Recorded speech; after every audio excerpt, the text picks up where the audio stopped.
Yep. Hey everybody. What is up? Just realized I forgot to turn on the monetization for this stream. Whoops.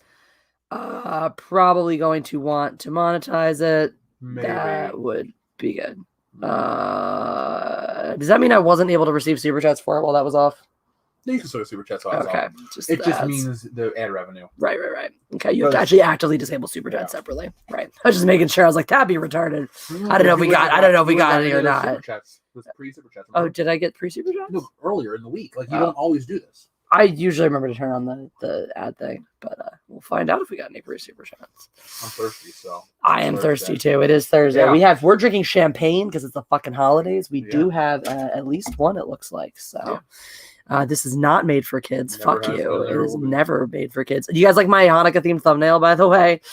We did invite some guests on here. I don't know if anyone will show. If you guys don't follow Andy Signora over on Popcorn Planet, you should definitely check him out. But I was over there on Nerd Wars earlier tonight, just before this stream. I had a total blast over there, but I invited all those guys onto this stream. We'll see if any of them are up that late. But some really cool people. So definitely a lot of fun. And yeah. So if you're here, make sure you press the like button. What's up, Blue Watcher? Greg Blue Kirby, Watcher. Sweet Pea, Movie Blocks. Ooh, just Movie Blocks. Alexander the Great, Disney Senior. What's up? Go Be More Good Home. Dead Heart, who just had a birthday yesterday. So happy birthday to Dead Heart. Guys, Obi-Wan. wish Dead Heart a happy birthday. Or drop a 1 in the chat for Dead Heart. Obi-Wan 27883. Good to see you. What's up, man? Good to see you. And everyone else, welcome to the live stream. Sean Firefart in the chat. Sean Firefart is in this chat. We did say hello to Go Big Burger. We'll have to have him back on Thursday one of these nights. We used to have him on all the time and miss him. I did too. He's a fun dude. Hello, he Justin. was the inspiration of today's video.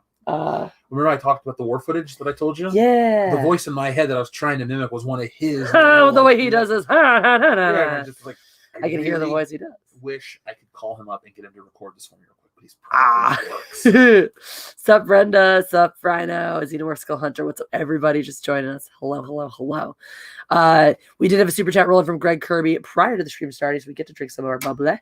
And we finished this bottle of bubbly. We have one with almond flavor. We should just call him a bottle of Michael's.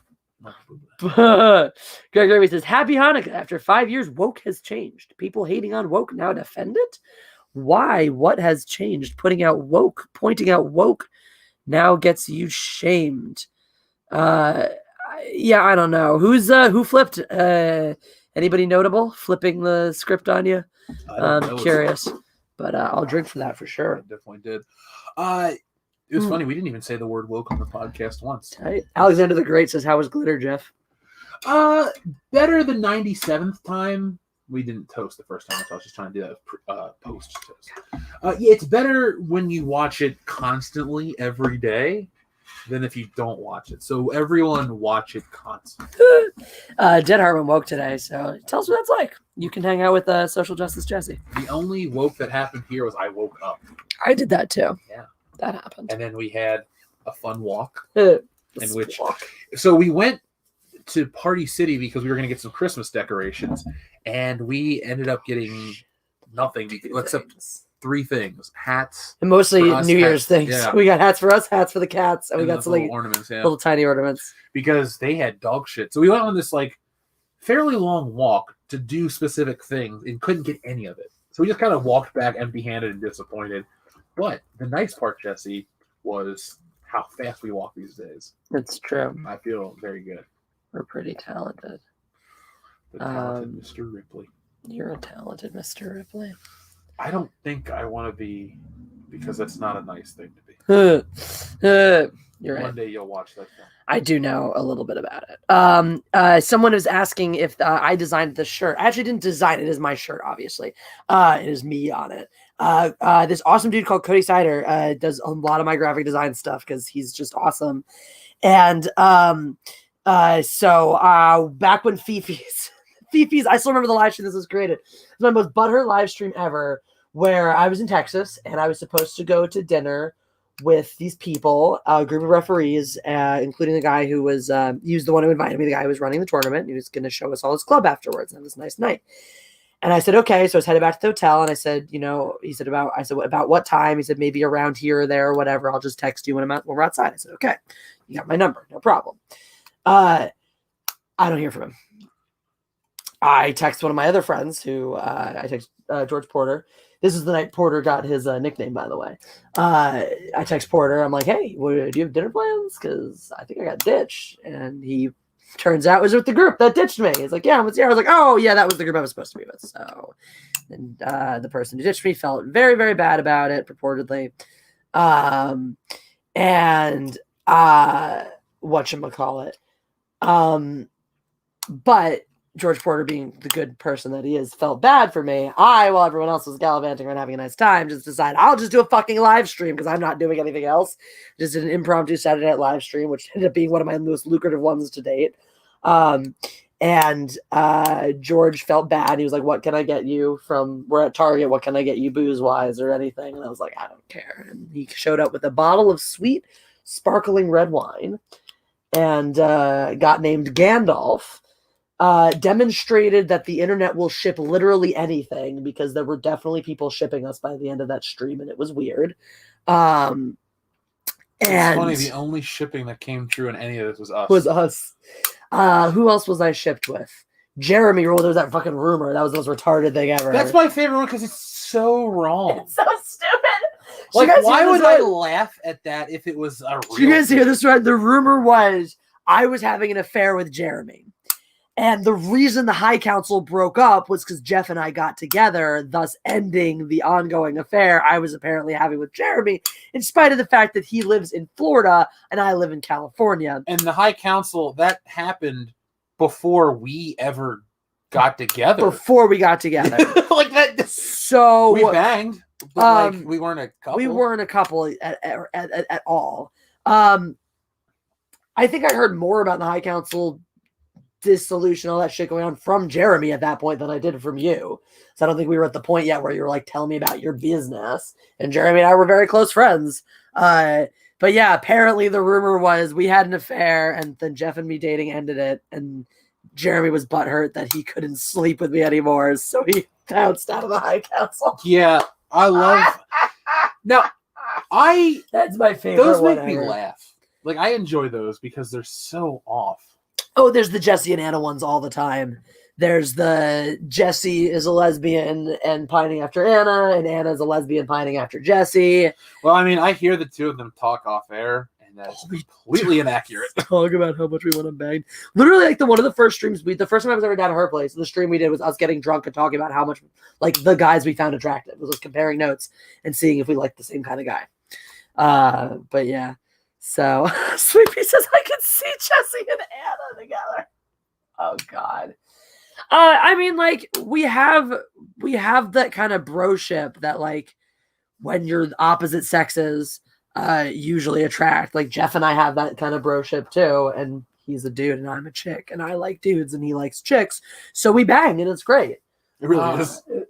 It is. So, yeah, I could see if Anna was a dude or if I was a dude and we were each other's types. You know, we're really close friends. We like a lot of things about each other. If we were in a body that the other person was physically attracted to, you know, probably. I feel like that's probably the case with most of your friends in general. If they were physically attractive to you, you'd probably be interested in them on some level because you already like them on every other level. If you just add the sexual attraction part, then what's else, you know? Kind of weird to think, but it's also, like, probably true. By the way, we can drink again. Oh, yeah, a bunch of times. I'm just lucky that, like, most of my dude friends weren't that good looking. Never had that problem. Exactly. I couldn't even be a dude friend to you. You're too sexy. It's like, oh, you're the guy from the internet I totally don't have a crush on. Totally don't have a crush on. Oh my God, I'm single. I love how you hide behind candles. You put them in front of me. I know, it's funny though. Greg Kirby says, orange, my favorite color. Well, we got a lot of orange for you on the menorah tonight. Partially because I didn't discover until I thought there were only red, yellow, blue, and whites. I was like, where's the orange? There usually is some. Turns out they just looked really, really similar to our red ones. And we had a fucking ton of them. So that's why there's 5 on the menorah tonight. But cheers, we'll get to Hanukkah in just a few minutes when we drink for this next super chat. Ninja Lawyer Steve. Oh, God. I hate puns. You have to read this one because I hate puns. You fence, but do you also practice jujitsu? Cheers. Makes me laugh, Ninja Lawyer Steve. So Ninja Lawyer Steve Please shared... take that Ryan Hollow cheers as my cynical laughter. So Ninja Lawyer Steve on the WCBS show tonight announced what he does for a living. He's a lawyer. Paleontologist. He's a ninja. Seriously. It's a wrong paleontologist. No, he's just a paleontologist. I love it. Yeah, like he was talking about how he's like a rebel in his community and stuff, and so he's gotta come hang out when we do the Jurassic Park stream. That's what I was trying to say. AK and all that. Oh, that guy friended me on Facebook. AK Rex? Yeah, I'll make sure it's the same guy. Yeah, Cross-reference. I'm gonna accept it. I'll show you off air. Very it's the dinosaur picture and all that stuff. Yeah, it's a very Eastern European name. Yeah. This guy. Whoa. That guy? Yeah. Yeah, that's him. Why does he dress like Scorpion from Mortal Kombat? I don't know. I guess because he's a fan and he's very excited that there's going to be a new movie. Okay, I have a question for you. Mortal Kombat. What is your knowledge of it / interest in the series in general? Like, was it something you played growing up and like? Or I played it. Like, we had Galactica was our Galactica 3 was our arcade. And I played Mortal Kombat there. And actually coming out here, I actually played a decent amount of it because the 1-Up has it's a really cool barcade in our neighborhood. Has Mortal Kombat, the thing. I used to play a bunch of that. But yes, I played it. I was familiar with it. I don't really know the character names off the top of my head, but I recognize the design and all that. And I enjoyed the games and the over the top. How do you feel about the ninjas that overlook our apartment at all times? I feel safer knowing that they're there. Well, Scorpion and Sub-Zero are mortal enemies, so if anything, will get killed in the crossfire. Well, I do recognize some of the names because I can even picture what both of them look like. And you probably remember Liu Kang. Yeah. Oh yeah. He wore blue, right? No. Depend. Well, no, Sub-Zero wears blue, but Sub-Zero is blue though, right? Yeah. Well, he's a guy in a blue outfit. Okay, I thought didn't he have like a bluish tint to his skin? In other games, yes. In other later games, he's got more of an icy appearance. Okay, I'm used to just like man in ninja costume, that one up there. There was Raiden. Yeah. And Johnny Cage. Sounds familiar. So Johnny Cage's character is based off of Jean-Claude Van Damme because originally they wanted to make a Jean-Claude Van Damme game, that technology, but just didn't happen. So they ended up making Mortal Kombat, and so all of the shit is an homage to Van Damme, including like that's fun. When you win, he signs a fucking Hollywood photo. I love it. Oh, this listener, by the way, thinks would like to get a video call-in spot a little bit later to show off his accoutrements. And is halfway through a bottle of gin, so feels I like that guy. So yeah, he is worthy. That sounds fun. So we may have a special guest in a little bit. I like how you don't say the name because the audience will know who the person is, but like I recognize it'll be a fun enough thing. Oh, I know this person from the chat. He's cool. Maybe we should just send him a link. Would that be easier? That'd probably be easier, right? Yeah, that's what you're gonna do. Oh yeah. I mean, his number is like video chat. Like, well, I figure send it when you want him to. Makes sense. We got some Hanukkah stuff to do. Yeah. Things to talk about before we get into that portion, right? Yeah. And we'll see how long we'll have him on. It'll be a guest spot. We've never had him on before, so there we go. And blah blah blah blah. Ninja Lawyer Steve says, "Sorry, Jesse. I inflict pain to try to forget my own. We all do. We all do." Shall we, Hanukkah? Indeed. We should turn off the lights and do the stream by candlelight for a bit. Okay. We should really light the candles first, though. Otherwise, we'll be able to see. I think it'd be cooler. Okay. I'll leave this one until last. I'll let you go take care of the rest of them. But yeah, how's the Mindless Mob doing tonight? How's everyone doing? What's good? Blue Watcher's drinking along with us. Me three, Jeff. Me three. We pre-gamed. I was over drinking on Andy's stream earlier for Nerd tell Wars. everyone about Nerd Wars. Dude, it was so fun. Okay, so I had the privilege of streaming with 3 other really great people, including obviously Andy Signor, the host of Nerd Wars, formerly the host of Movie Fights. So one of the things he was telling us about pre-show actually is apparently people used to hate doing movie fights because they would do a bunch of topics, they prep them for all this stuff. It was like a full day of prep. You get like this whole like 6 topics and you do research all day and shit. People just kept saying we hate doing movie fights because it's so much work. So we all, the audience, we all loved it and stuff, but he gets a lot of work. So they've redone the format. He's playing with a new format now. Originally it was 2-on-2. Now he's doing 4 people. So, or it's 1-on-1 before. So just 2 people per movie fight. Now 4 people, 2, and then the winners face each other. And even though the audience felt I won my fight, Ahsoka versus Wonder Woman, I picked Ahsoka. Braxter, the progenitor of Illuminati, which, by the way, if you don't know it, check it out. Apparently, they do a lot of scoop stuff. He took the lead on that one, but whatever. But yeah, Illuminati. So that was that guy. Cool thing. Apparently, they do scoops, but they only report on news. They double verify everything. So you're not getting the rumor mill from them. You're actually getting behind the scenes shit. And then this cool dude, Soups, who he's a TikTok star. Never met one before. That was new to me. I'm still like getting over the fact that Instagram stars exist. But I guess apparently he was 16 and he's like, TikTok's a thing. And he was like, no one talks about superheroes on TikTok. I'm going to talk about superheroes on TikTok.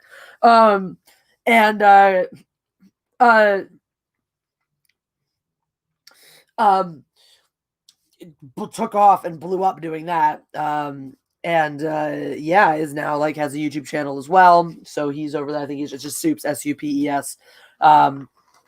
And then Chris Gore also was the other guy who is a guy who knows stuff about nerd things and has talked about it professionally for a long time. So what's it? Film Threat is his thing there. They're on YouTube now too, by the way. I have subscribed. They just did a watch party with Tony Hawk. So I was asking him, I was like, hey, how easy is it to get him on stuff? Because like we've talked about one. Apparently, if he's promoting something and you have you can have a connection for someone who's like handling his press stuff, you can get him to do that. Is it too late to keep promoting your game that came out 3 months ago that I bought, love, and haven't played in a while, but would love to get back into? I mean, it never hurts to try. I'll talk about my video game. So, Tony, could you tell us the impetus behind Tony Hawk's Downhill Jam? Well, it came out like over 10 years ago. We'll get checked out with Chris Gore first and see if he can make you that connection. Sorry, I'm just fussing with the Wix here. Hi, kitty. Who do we got? This is Japan. Call Japan. Mm-hmm. What you doing? Trying to steal the jerky. Mm-hmm. It's not for you. Oh, I guess it is for you. For me too, pancakes. What's up, Hot Sea Taco? Okay. I thought you just said Hot Steve Taco. I was like, who's Steve Taco? Hot Sea Taco. Oh. Okay. I know. So I completely missed the spelling on that. Let's do Hanukkah. Please. And he said he might pop. He's on another stream right now, but if we're still going when that one's done, he might pop in. So that'd be tight. He's been over here. He popped in late once before. He's that kind of guy, too. Like, legit, if we're still streaming when he's done, he'll be here. He's that kind of dude. Oh, he's a nice guy. I still like that when I was just randomly drawing bullshit and posting it to Instagram that he liked it because I drew a picture of him. That's awesome. It's probably weird to think, like, yeah, why does somebody draw me? Oh, my God. You should, when you're on his channel finally, you should, like, come in and pretend to be this big fanboy at first and show the picture and be like, oh, my God. I should just make him a new piece of art. That'd be cool. Like, here you go, man. Hot Sea Taco says we should go with Hit Steve Taco. That's his new name. Or Hot Steve Taco. He's about Hot Steve Taco. Okay, Steve Taco. So if anyone's wondering how to pronounce that name, Hot Steve Taco is appropriate. I helped create something weird. I used to be the queen of giving people nicknames who never had nicknames before. And all these friends were like, well, I've never had a nickname. What nickname would you give me? And so it was her real name was Rachel, and she was like, I don't want to be Rach or any of that stuff. So I nicknamed her Rah, and it stuck. And like she was just Rah for the entire rest of camp, and I probably took it into regular life because it's a great nickname. But like I'm very good at making up nicknames for people. I've always have been. What would you do if? Because you never saw this girl again, right? Yeah. What would you do if the summer she got back, like she saw Rah, and like no one ever called her Rachel again? That'd be hilarious. Like, what if she went to college and there's like Rachel Rah? What is her last name? Was Weissman or something? I have no idea. Her name's Weissman now. Okay. But let's just, what if she changed it because of you? Wouldn't that be funny? That'd be hilarious. Like, yeah, this girl at camp called me that. I had some really dumb nicknames. I'm glad they didn't stick. You want to hear the worst one I ever had? Yeah. Big Pickle. I'll start calling you Big Pickle. Oh, that was different meaning for you. Oh yeah.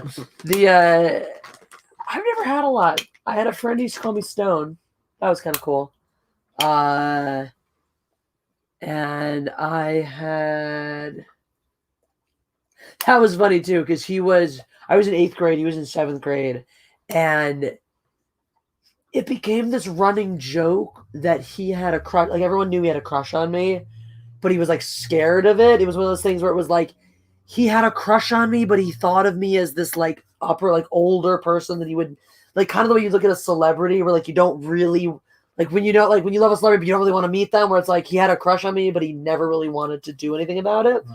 So everyone would always like purposefully like I would always be gay with it and whatnot, try to put me in situations to like overtly hit on him and like, or we're gonna play Split in the Bottle. Oh no, look, Jesse has to kiss this kid and whatnot, this guy, and it would always make him super uncomfortable. Just freak out about it. It was so fucking funny.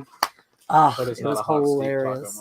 It was not a hot Steve Taco moment. We got some more drinking to do. That also though, his older brother was in our grade, and he was one of those. He was like one of the first people from my like growing up, high school and all that stuff that like graduated shit and then came out. And it was one where it was like, I would never thought of that, but it makes so much sense now. You ever have those where it's like, because they have some people where you're like, they come out and you're like, duh. But you have some people where like it was the celebrities too. It's like they come out, kind of like the Elliot Page thing, where I was like, I never would have predicted that, but now that like, I know a lot of people were like, oh, this and that, whatever. Like once I heard that, I was like, no, I think that one's legit. I would think that like that one actually makes a lot of sense to me. I was never a fan of Ellen Page. We never talked about her. So why am I going to talk about Elliot Page? I'm pretty much on the same page with that. Page. No. I was about to take a flame to my wrist, so because I'm that mad at myself. All right, I guess it's Hanukkah time. Yeah. Look at that. This is so fun.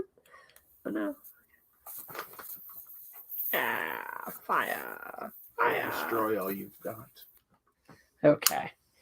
Baruch atah Adonai Eloheinu melech haolam asher kiddushanu b'mitzvotav v'tzivanu lehadlik ner shel Hanukkah.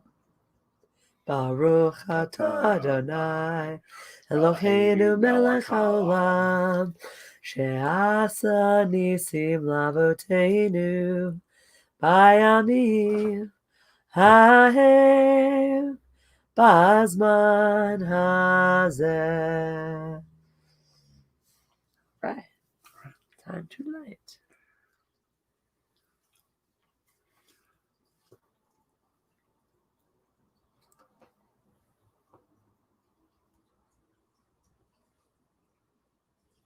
We are mindless by candlelight. Yeah.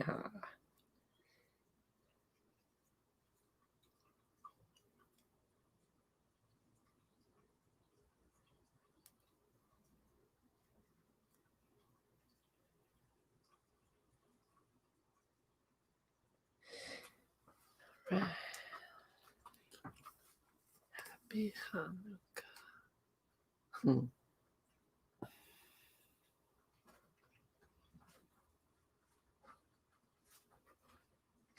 Dun, dun.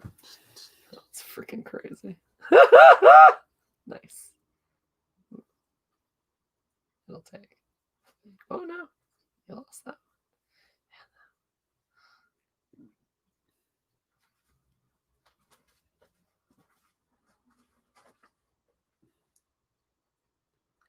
Hanukkah is saved. Yay.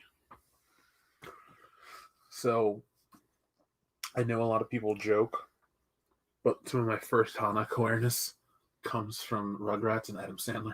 I love it. I think it's a wonderful thing. Well, there we go. Mindless entertainment by candlelight for right now. Let me. I'm invisible on this show. I was gonna finagle so that I don't mind, honestly. I'd like to see you. I'm right next to you. Just turn to look at me. I think it's important that we all see you. Mm-hmm. There. See, I'll just blow it out of you on screen anyway. Be lit by the candles until they go out. This is fun, isn't it? Did we get another super chat rolling in? Multiple. I thought we did get at least one. Oh yeah, a couple of them. Those are the next ones, right? Oh no. I think that one is the next one. All right, let me just double check it. Yep. Yes, indeed. So we've got Tim Riggs says, I am amazingly drunk. Really glad no work tomorrow. Cheers to that, man. I do have work. So let's get amazingly drunk anyway. Fuck it. Got The Mandalorian to watch. I got all kinds of shit to do today. Oh yeah. So Tim, what are you drinking, buddy? Are you on some Don Julio? What you got? Tell us what your sauce is. Greg Kirby says, family always calls me Gregor and I hate. No fun. But drinking is fun. And Anthony Sholey, thank you for the super chat and for the scary picture. I'm going to go away from that scary picture now. Whee! I wish you would send me a high resolution one of that. Because what I'll do is when you least expect it, I'll cast it to the TV and scare you. Great. You're the meanest. And I want the music from Mario Brothers 3 to play when the bad guy appears. I saw someone in the chat getting all on, it's Ellen Page. Like, I don't care. Like, that's one of those things. It's not about ideology. It's about if this person is like, my name is Elliot now, I'm like, okay. Just like if you have the right to legally change your name to whatever the fuck you want to, or pick a nickname. Moonbeam Firestar. Exactly. That's cool, actually. I'd like to be Moonbeam. Actually, not. Yeah. I want to be Rocket Man Sanchez. But like, I'm not gonna. To me, it's the same thing as like if I went to Jeff, like, oh, what is your birth certificate name? What does your birth certificate say? It says Jeffrey. Great, I'm gonna call you Jeffrey. You're not Jeff. You're Jeffrey. All right, Jessica. Exactly. It's like that kind of thing. It's like that to me is all it is. You can feel whatever you want about it. It's not about the politics or the morality or the beliefs or whatever. It's just literally like, I don't care. Do what you do. Either way, the actor means squat to me. Yeah. Like the whole point I want to make is that no matter what this person tries to change about themselves, I will see you in the same way. Yeah. And if I see you as an actor that I'm not a fan of, I just don't see your shit. Exactly. And that is what. If you're an actor I like and enjoy, and you transition, I'm probably gonna still watch your movies. If you're an actor I don't like who transitions, I'll probably still won't see your movies. I don't think she's gonna be the most like. I don't think a lot of people are gonna follow suit. Is what I'm saying. Like you'll have some, but I don't think it'll be as like ubiquitous as coming out. Well, that's one of the things that, like, again, about it too, and why I'm fine with it as just a whole thing is like, yeah, is there a strategy involved? Is there PR involved? Is there a cry for relevance involved? Sure.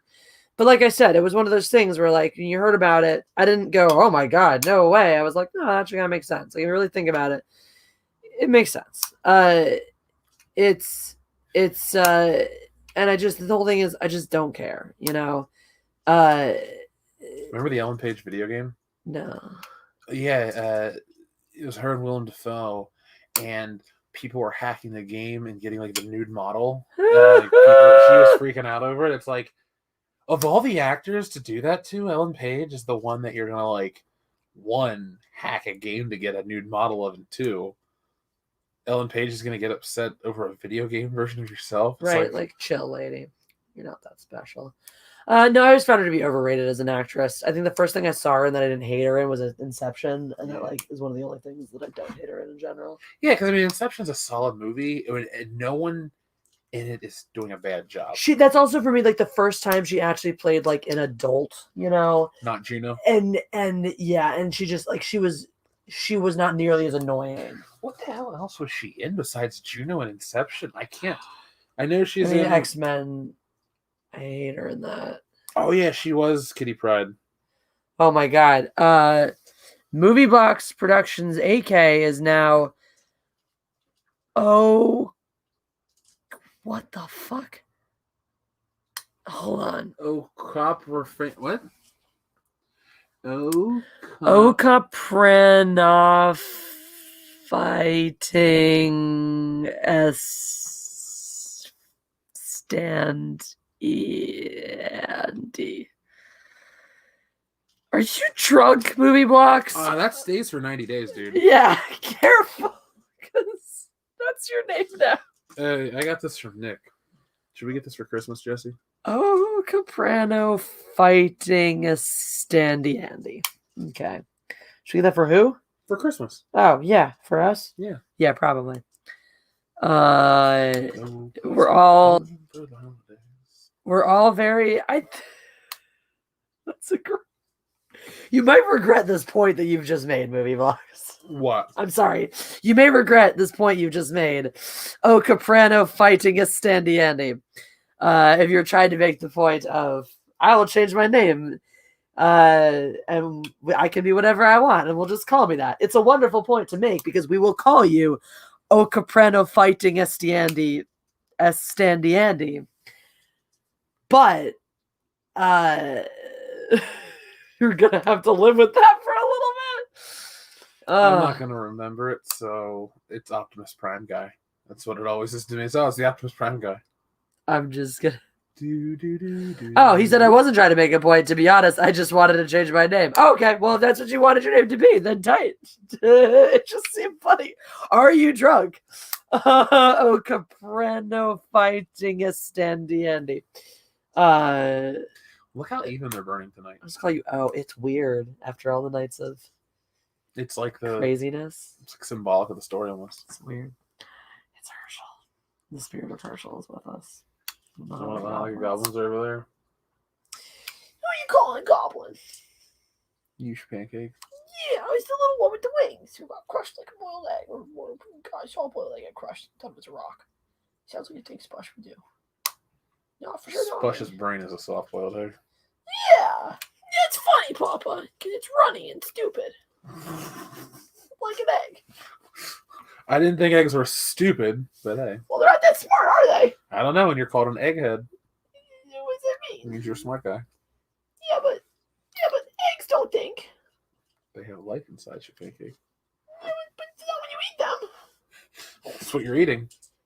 You're eating life. Yep. Well, not that smart to get edited, is it? Not that smart to get edited.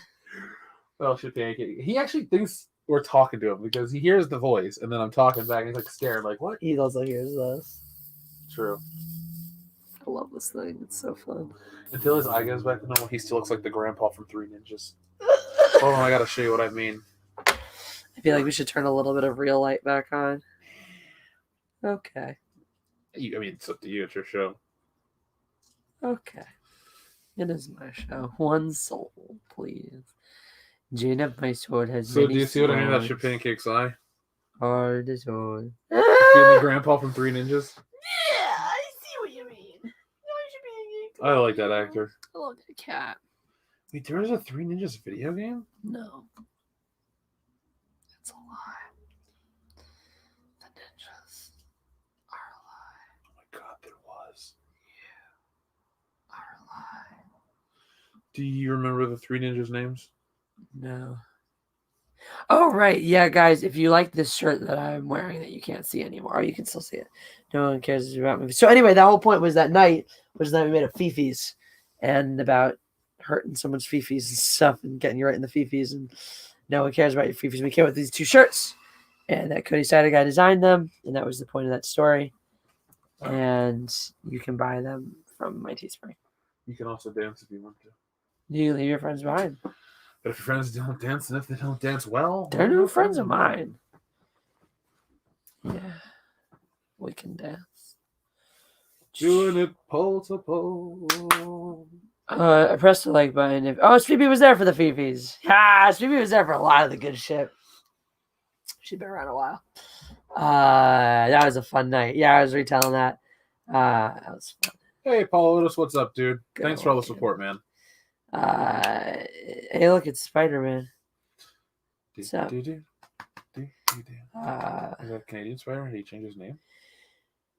No, he pops up right next to him. No, he just says, "Hi, Jesse, I'm Spider-Man." Hi, Spider-Man, I'm Jesse.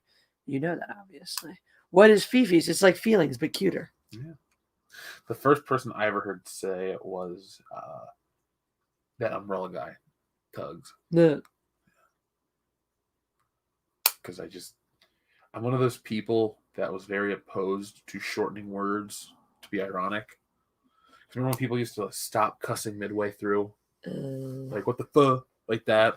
So I was always dumb. And then people would just like cut off certain words. I would actually, what I would do though, it was kind of cool, is I can actually, like, it would sound like I was censoring myself. So like, what the, like, I don't know, I just had a way of doing that would sound like legitimately I was censoring myself. Dan does that shit still. I'm like, dude, you're 30. Just say fuck. I mean, like, I would do it when I actually had to be somewhat censored. But I caught myself today in the grocery store.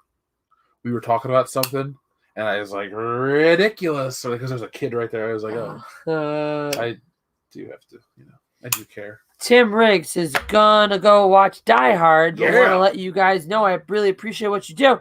Please enjoy the holidays, each other, and life in general. Yippee-ki-yay, motherfucker. Yeehaw. Oh. Happy trails, Hans. Ooh, speaking of Die Hard, we should show off what we got as a present today. Yeah, it's an amazing gift. Where did it go? Is this it right here? Should be. I'm looking for the light if you want to pull out the cool parts. So, as we all know, Die Hard is a Christmas film. Yeah. Complete with Christmas merchandise. Obviously. Like ornament or like pins. Here.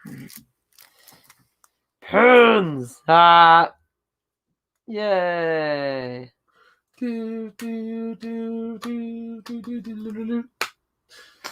So that was from our good friend Gubby Burger Home. Sean Fireheart. We love him. Yeah. And then also, where's mine? Now, Jesse, what is your favorite part of Die Hard?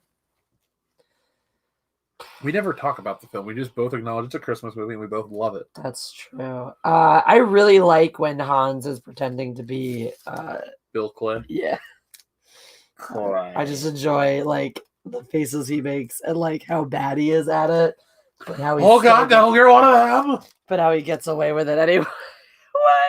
I just like Hans, everything about Hans Gruber too. No bullets. That smile, he's so good. Anyway, I have a pirate kitty because I'm a pirate and I have kitties. Yeah. So I think my favorite part of Die Hard is either a serious moment when he's in that bathroom and he's about to give up. And he's like, tell my wife. He's like, nah, cowboy, you tell her yourself. I thought that was a cool moment. Yeah. And then I just love the part when he throws the C4 down the elevator shaft. He goes, Geronimo, motherfucker. Or that's a good one. I love when Hans gets it too. I know it's like didn't want to pick that one. The kill right before is way cooler to me. Yeah, when they start laughing and he laughs, and then the guy that looks like Huey Lewis starts laughing and he doesn't know what to laugh. He goes, Holly, get down! He shoots him right in the fucking head and then shoots Hans in the chest. It's cool. That's the coolest. That might be the coolest part of that whole movie. I just love how you just get just enough of his face to watch him realize that all of his he thought until the 11th hour that he was gonna win, and to realize it's all unraveled and shit. I love those moments. Like, it's so much better to me, not just to have your bad guy get their comeuppance, but have them be able to sit with it even for a brief moment, and for us to get to see that. And I love, and to bounce off your point, why I enjoy that in Die Hard more is when McClane comes down and you hear it off camera from his, it's got like, what is it, non-digest, whatever it's called. It's not like we're hearing the recorded audio from them. It's like we're hearing what he would hear if it was recorded from another room. Diegetic sound. Yeah, so it sounds like we're walking in to McClane here and him fucking have this meltdown. Yeah. And she's like, "What are you doing?" And she's taunting him. He's like, "Oh, shut up. We're going to move into what is a kidnapping or soon enough." So like all of that stuff is going on. And that Die Hard is one of those movies where, and it's all great movies. They build. Every great movie builds until this huge moment. And, in Star Wars, it's an explosion. And Die Hard, it's dropping him. But it's just so well done. But again, we talk about in our own private life, simplicity is the key.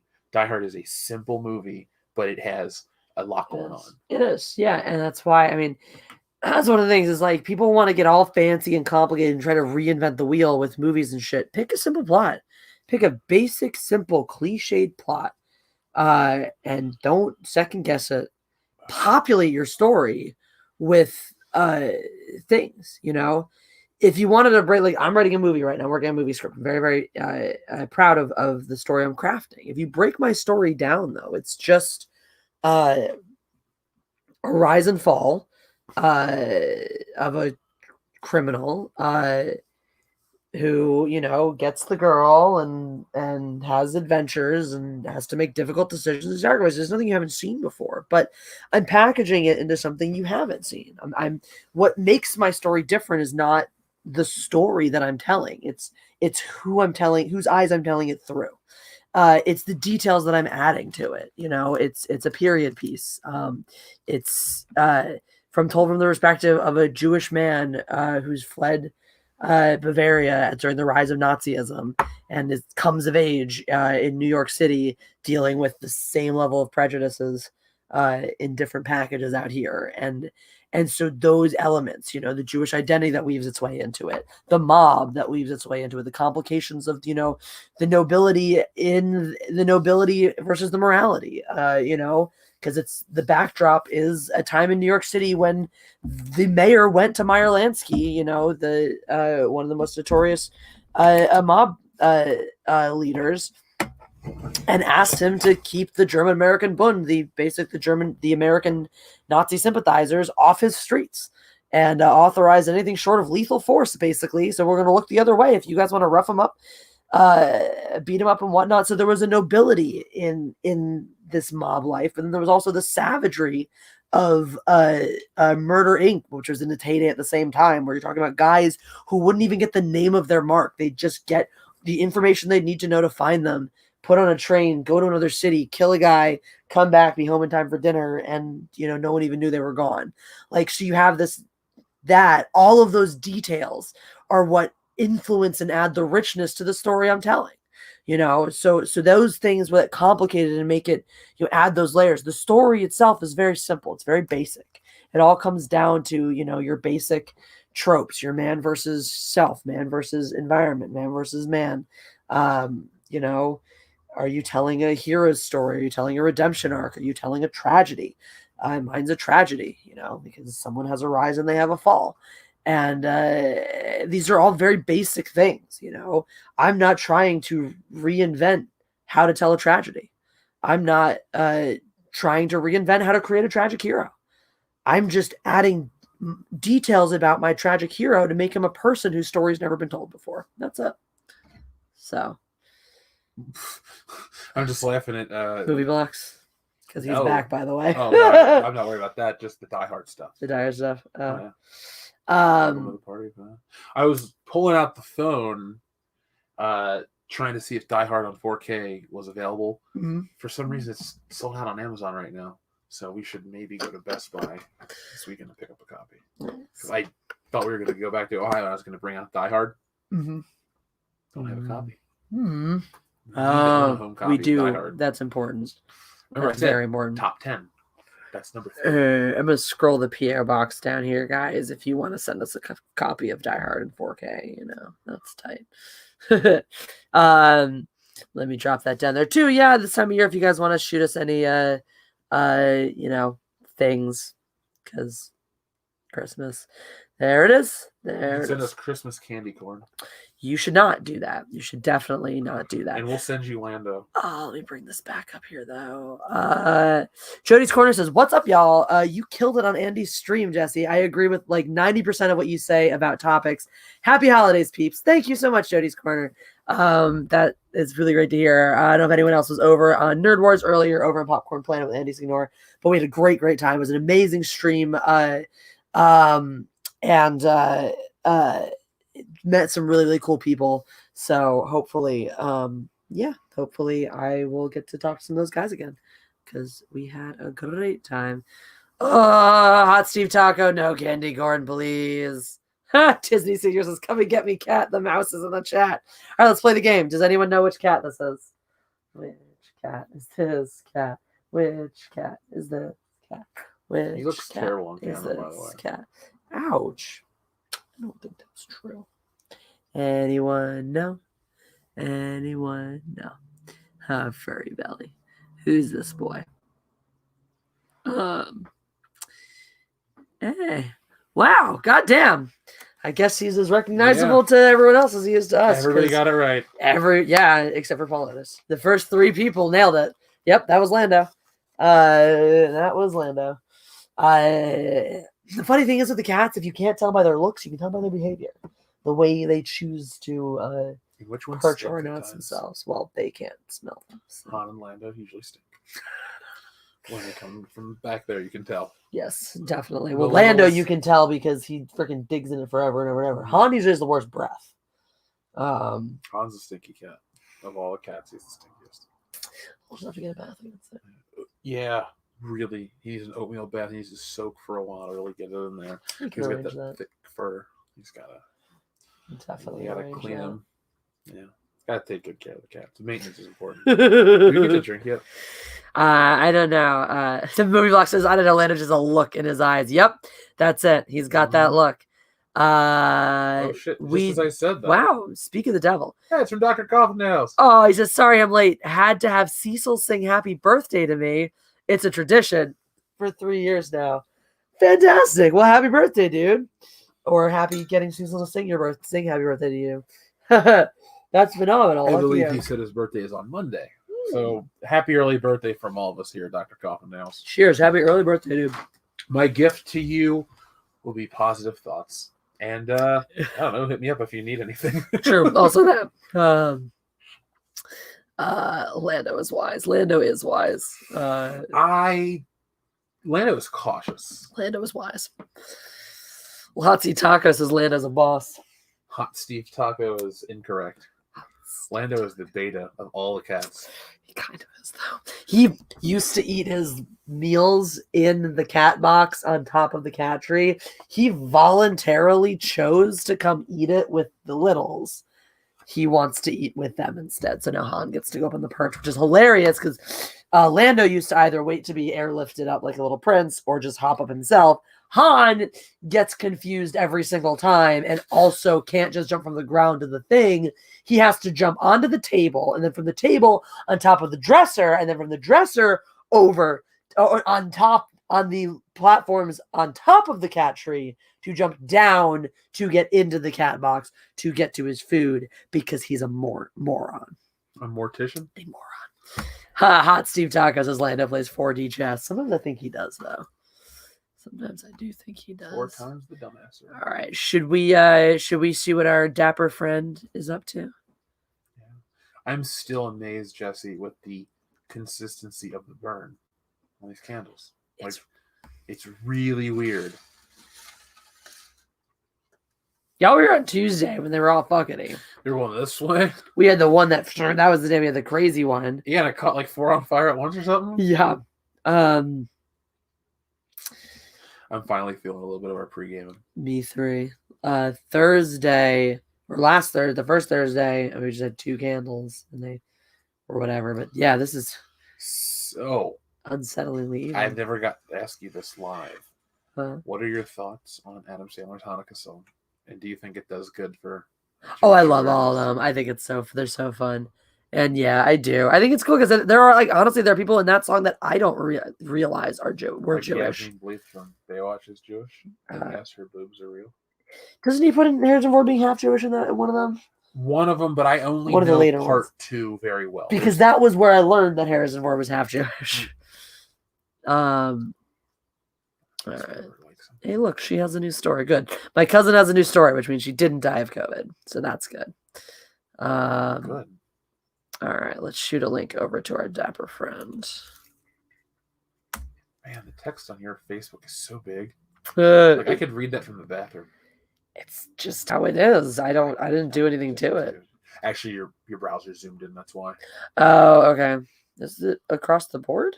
Just that one. Just that one. That's because weird. when you had it open, you see how it's got the camera icon. Yeah. Okay, here we go.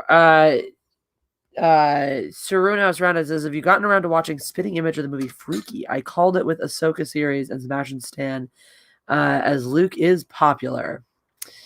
There you go. Oh wait, is Sebastian Stan playing Luke? That's not official or anything like that. That's just people talking about it. That would be cool if that happened. If you're going to recast Luke, he is the choice. It's like the Anthony Ingruber being the obvious one for Harrison Ford that they didn't go with. To me, though, even more so because we actually have a body of work from Sebastian Stan that demonstrates his quality as an actor. Now, my only concern is they always tend to drop the ball. I don't think they'll go the distance to make him look enough like Luke Skywalker, because a lot of people are going on that photoshopped image. Mm-hmm. That's awesome, but like I watched that Winter Soldier trailer, the new TV show. He doesn't really look like Mark Hamill the way people say he does. He's got a different shaped head. It just is a Photoshop that I think a lot of people look at and go, yeah. Yeah, maybe. You'd have to give him the wig and do a lot of work. I think there's certain things like the chin, which is a really noticeable feature. They both have that, you know. I think like he does have a blockier head, but I also think with the right hair, you won't notice those differences, because I think certain other things like the eyes are close enough. They're not 1-to-1, but I feel like they're like the colors there, and that sometimes I think people notice even more than the shape. Dave Grohl notices both. The funny thing is his mouth is a little, even though Mark Hamill doesn't have a very big mouth, I think Sebastian Stan's is smaller. But like there's enough there. Like, and the thing is that it's not necessarily that they look alike as much as they share a couple prominent features, so that if they put him in the costume and the hair and whatnot, he'll evoke that. And I think the voice is right. You know, Sebastian Stan has a little bit of it. He has a very like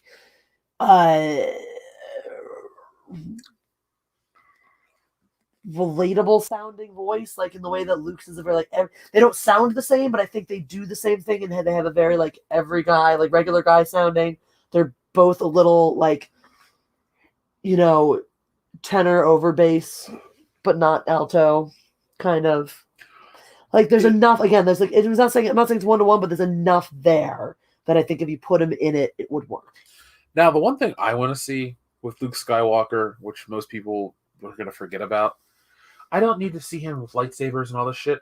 I want to see him fly X-Wings and do this shit because everyone acts, and wrongly so, it's because of how people like George Lucas have portrayed it, but just because you become a Jedi doesn't mean you lose your old identity. Sure. Like people write becoming a Jedi as a stoic douchebag. Even Obi-Wan Kenobi wasn't as stoic as they write Luke Skywalker to be. True. So if Luke's going to come back in any form or fashion, I don't want Luke Skywalker the monk. It's Luke Skywalker who's new. Remember, he doesn't have a Jedi background around other Jedi. He's not going to know how Qui-Gon acted. This writing is from The Force Awakens, where everyone knows about these. You don't have to split it. It's not a big deal. Everyone knows these characters like they watched the movie. You know, you can't write Luke like that. Truth. Oh, hey, wow. Let me read. Oh, actually, let's just bring our guest in before I read the next one. And Saron, we have not gotten around to watching those yet, but we definitely will. They're on our radar, so don't worry. Let me just pull that down, and then here we go. Yeah. Hello. I think he looks more like Harrison Ford than Luke Skywalker. I don't understand why they would even try to push him as the new Luke in any way, shape, I'll just show you the picture. I can pull it up here. Let me screen share it real quick. Let's see. Oh no, the one that they're showing is a photo edit where the nose, the nose is they've photoshopped it so his nose they changed everything but the nose. The nose is the exact same thing as what's his name? I'm having Jen here, but the nose is it's not his nose. They put Mark Hamill's nose on him, and then they try to tell you that that's amazing, and he looks so alike. How do you know I'm Matt Decker? Let's everyone say hi to Matt. You guys seen him in the chat, Matt Decker. This is our dapper friend. Mazel tov. Happy Hanukkah. Thank you. Cheers. Yes, fighting the war against happy holidays together. The war on happy holidays. Happy Hanukkah, Merry Christmas, Happy Kwanzaa, question mark.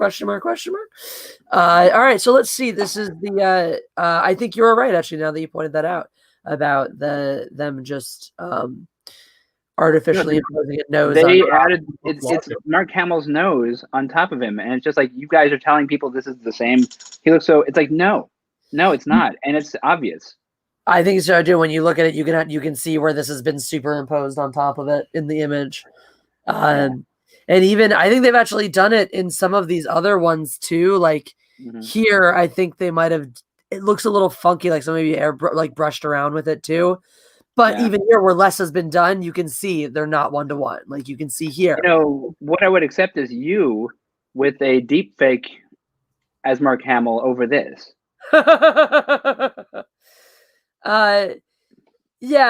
They definitely, I mean, you can see they did it with the eyes too. You know, they just photoshopped Luke's eyes on top of Sebastian Stan's eyes. Clearly. Which it's gotten to the point where, have you seen these new videos that they have where they're deep faking stuff that's already been done horribly digitally, like the Neutron? Yeah. They deep faked over it with, it just looks so much better. The way to do this would be to do a deep fake and actually credit both actors. True story. Yeah. I mean, I think you're right on that one. And just lean into it. But yeah, here, like, did you get the split one yet? No. Side to side, or no? There's like a split, like an see actual. if that one's like, here. So here you go. But that I think is split with the redo of the nose carried over. So this is this looks like the redone. And I'm trying to see is this one the same as this one, or is this this is the same as this one. So that's when this one kind of shows though how much, because this is the same as this. So this one kind of shows how much they altered of his actual. See, but here's the thing: Mark Hamill, Luke Skywalker was never. He always was the pussy incel that decided to be strong, and it's something to make us aspire to as nerds, because we're not weebs, we're not geeks, we're nerds. And when they give this like stronger version of Luke, it's like, this is not Luke. That's never been Luke. Luke's heart was the pussy incel that was gonna stay at home. He wanted to be a fighter pilot, and he would never be a fighter pilot if he didn't have some robot tell him, you got to save a princess. And That's true. I mean, and I think like he rises to the death. He's one of those, like when you talk about the greatness conversation, some people are born great, some people are whatever, some people are great. Luke, like you can, people want to would make the argument he's born great because, you know, he's a Skywalker and has this legacy and this and that. Really, he has greatness thrust upon him. He is not born great at all. He's born this very humble and with certain ideals. Like, he wants to go and become this fighter pilot, but realistically, there's a part of him that's tied to the homestead, that's tied to that. Otherwise, he would have just left. And something. And to be fair, that part of the story, the Jedi and all this shit, wasn't written. Yeah. So the argument people would make really can't hold up, because they're trying to like put that, you know, that story under that lens, when in reality, one thing Luke is different. Yeah. My core heart has always been a Star Trek fan. And when they did the Star Trek reboot in 2009, and I said this to you when I saw you go crazy about, you know, what they did to Star Wars, it was they took a character like Captain James T. Kirk, who he was the top of his class, read all the books. He was bullied too because he was the nerd. That was the classic Trek Kirk. You know, they had Finnegan attacking him in an episode because you're a nerd, you're just all these things. He fought to be where he was. And then you take that character who was the nerd that grew up to be this valiant superhero, like we aspire to be. You're a geek, and then you grow into this like I'm the hero, and they took that person and made him into your father was great, so you have it in your blood, and it turns into this.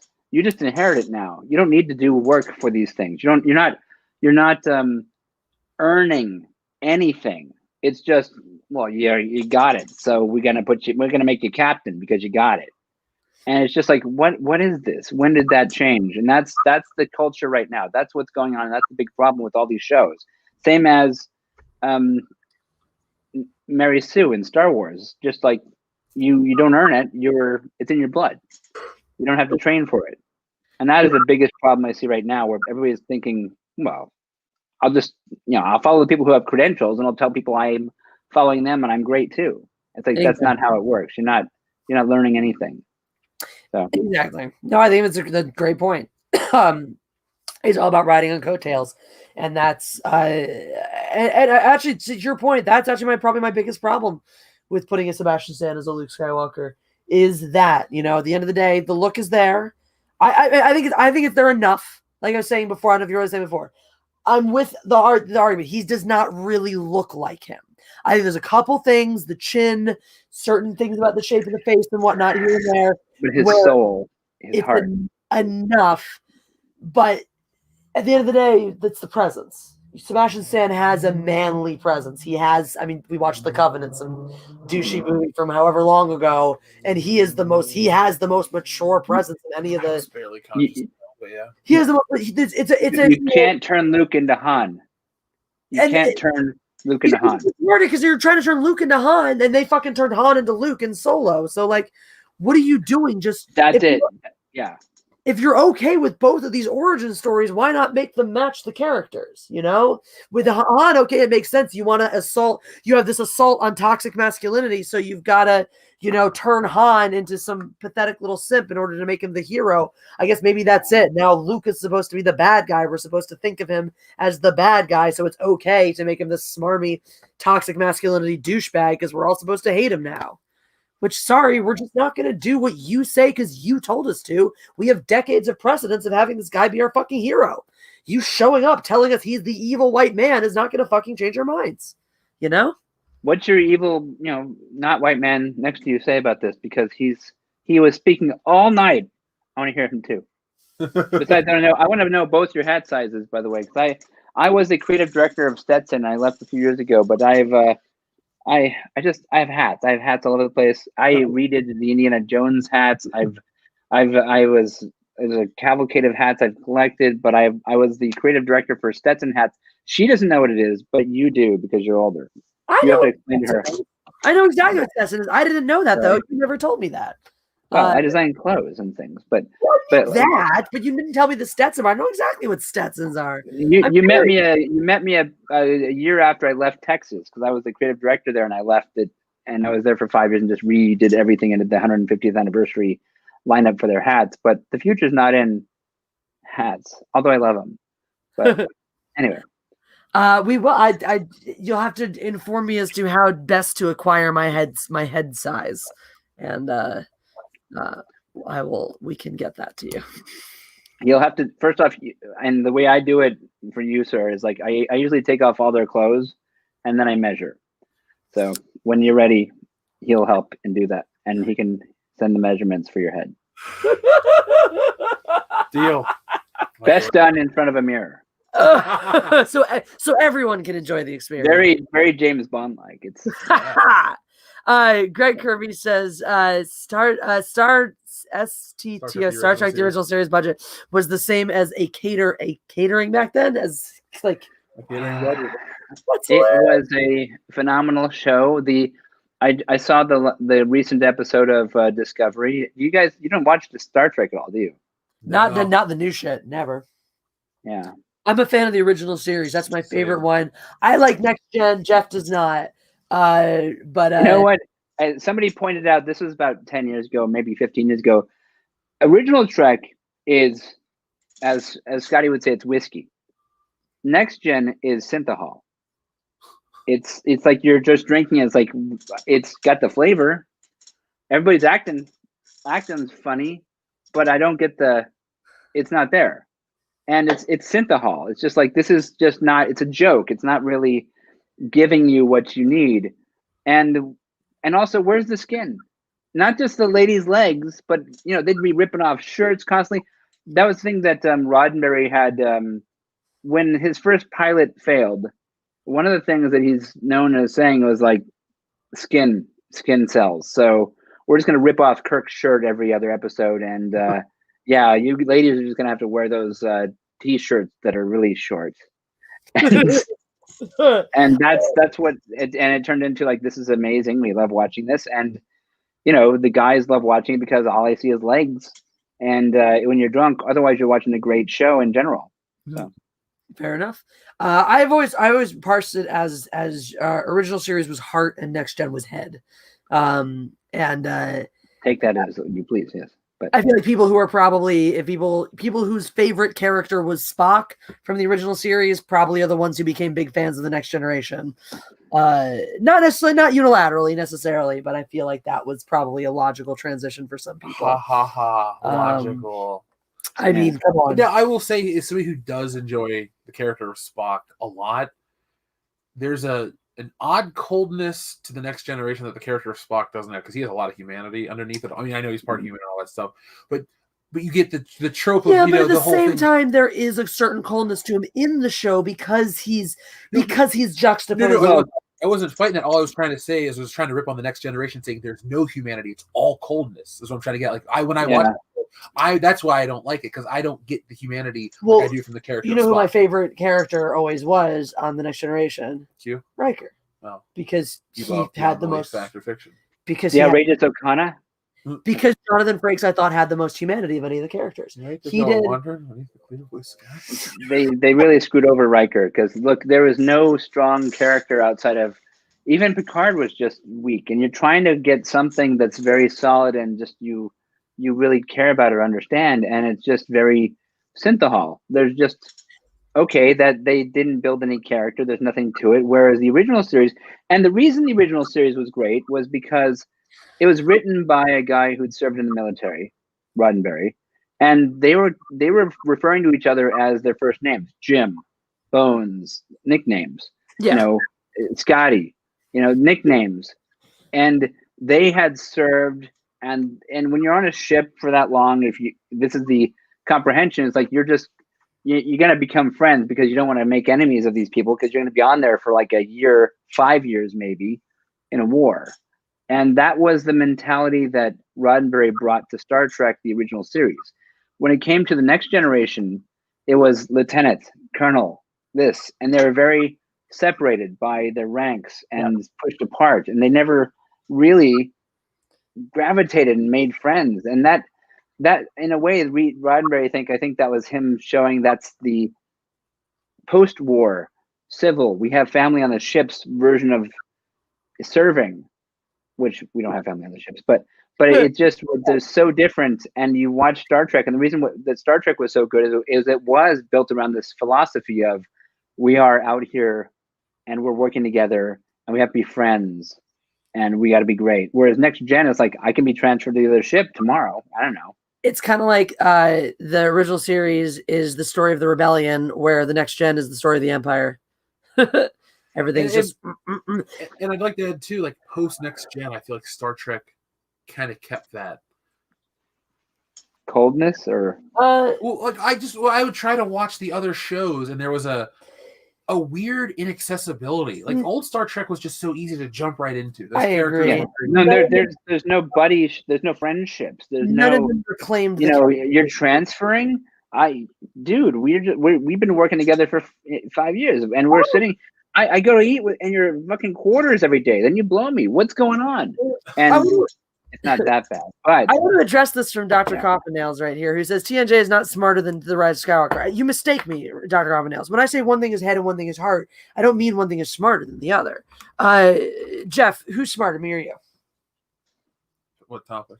Just in general, overall, quantifiably. If you had to pick, who do you think is smarter between the two? I mean, honestly, if I'm going to be fair, it's about split. It's just topic dependent. Topic dependent. There's things you're an expert on that I'm not, and vice versa. But I'd say overall, it's about even. Your channel's head, my channel's heart. Have you seen By the Sword yet? No, not yet. But the point I'm making though is that. Take Mahler, for example. I love Mahler. I think he's a great guy. His channel is head. I'm smarter than Mahler is. Y'all don't know this. I am. I've condoed with him a couple of things before, and I can see the holes in the way that he logics very, very clearly. I think he's very smart. Don't get me wrong. I think he's very smart. I'm smart. My channel's still heart. His is head. You don't come to Mindless Entertainment because of how smart I am and you want to hear that. You guys don't even know what that level is of intelligence because that's not what this channel's about. My channel's about the passion behind it. I was on Andy's on Nerd Wars earlier and arguing, and everyone said you have the passion but his facts won. Okay, I argued 100% fact. I was way more specific with my facts than this other guy was. But people don't see that. They see the passion. Head over heart doesn't mean one is smarter or less smart. It just means that the original series leads from the heart. It has the intelligence and the complicated stories, and that it feels its way through those stories. The next generation thinks its way through those stories, and I think why it loses that accessibility. The thing about the original series was it was about the people. It was about the people. It was about Spock. You can delve into him, learn about him, all these things. You never really got the writers didn't even flesh out Worf, let alone flesh out Riker, who they just okay, and then let's make him take charge of the Enterprise and save Picard. And next episode, it's okay, we're back to the regular stuff. They didn't care. They didn't give a shit. But the original series, it was just they build the tension with Spock by season 2, where he's going through Pon Farr, and he's I gotta, my blood's getting on fire. I gotta screw something, or else I'll die. And they take him to his home planet, and then when he finds out that Kirk didn't die, he's Jim. And dun, dun, dun, and it's they show it. They make you feel that they have that love for each other. And in this, it's they killed Yara in the first season, which was her choice, stupid choice. Maybe that disrupted a lot of things. I don't know. But they never really built up anything except for, we love Data. Data's got to be stoic. But it's you're all stoic. You're all not fleshed out. All of you are not even real characters. And as much as I love Next Gen and Star Trek, they didn't build the characters like they should have in any way. You can watch Ally McBeal or other shows that came out, or before and after. It's just you care. They build these characters, but these writers were terribly into this. We've got to do a format where it's we meet an alien. Alien turns out not to be what we thought it was. Now we have to figure out how to protect the ship from this alien that we met and we trusted. And it's just that's every other episode. Or no, it's 3 out of 4 episodes. But they never built the characters, and they didn't care about building the characters. And that carried on. Deep Space Nine tried to, because they made it kind of a format where let's lead it into a long form. Deep Space Nine should have been a Netflix series, back in the day. Yeah, because they tried to make it into that, and they were just told not to by the network. Apparently, I watched that. What was it called? The documentary. Which only thing I really loved out of that was the high resolution battle that they did. But yeah. No, it's depressing in a way, because Trek didn't become anything better than TOS to me. And this new Trek that I'm watching all season 3 of Discovery. They're doing too much of they're crying every episode. You don't even know this person. There's no things you've done to become tight together. You're not fighting battles together. You're not winning things to understand that I love you because you saved my life in this instance. It's that didn't happen. You're just crying because the person's leaving the ship, and I don't know why. Yeah. So, yeah. No, yeah, I've 100%. My rants. Yeah. It's really good. You're really clearly comes from a fan perspective. I've never heard it laid out quite the way you did, but it really makes a lot of sense what they lost moving forwards. Just from after that first. That's why they banned me from Twitter. Okay. And one other thing too, in the 90s, all of the Star Trek stereotypes that have really carried on a lot of those do come from like the next gen stuff. Go back and watch Fanboys. They're ripping on Data and all that stuff. All the Will Wheaton humor. I think that Kirk, Spock, and the rest of the original crew has become iconic to the point where people overlook any of the dumb shit because it represents so much, and the actors stuck with it for so long too. It's a much different thing where it's a new season of Star Trek. Did you know Scott Bakula was on Star Trek? No, I didn't, because I didn't watch the show. It just isn't culturally. Could you imagine how boring Star Trek 4 would be if it was done with the cast of Next Generation? Could you imagine just trying to watch Next Generation cast doing Star Trek 4 and just be like, they don't even like each other in a way? It's like, I don't even it's like, act like cadets. No, don't act like a cadet review. And it's like, it's just boring. Sweetie says Mahler watching this stream objectively offended. I hope he is, because I low-key occasionally say this stuff about Mahler. Nothing but love and respect for the dude, but I will low-key say these things, challenging his intelligence, because I'm hoping that either he will hear it or we'll get back to him in some way, and I'll be like, I will prove my smarts by having a stream duel with her, because he's just someone I would love to go toe-to-toe with over stuff. I've gotten to do it once. Why did I hear his name probably like 3 years ago, and I hear him now, I'm like, where did Mahler come from? I don't. Oh, you know, it's important again. He does.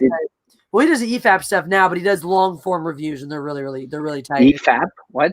Oh fuck, what does it stand for? Every frame of pause. Every frame of pause. They do literally frame by frame.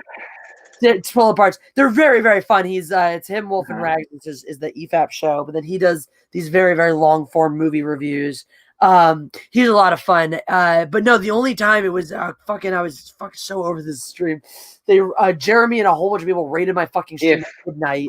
And silver dollar for every time Sulu hit the wrong button to go to warp drive, I would have. Never mind. Go on. And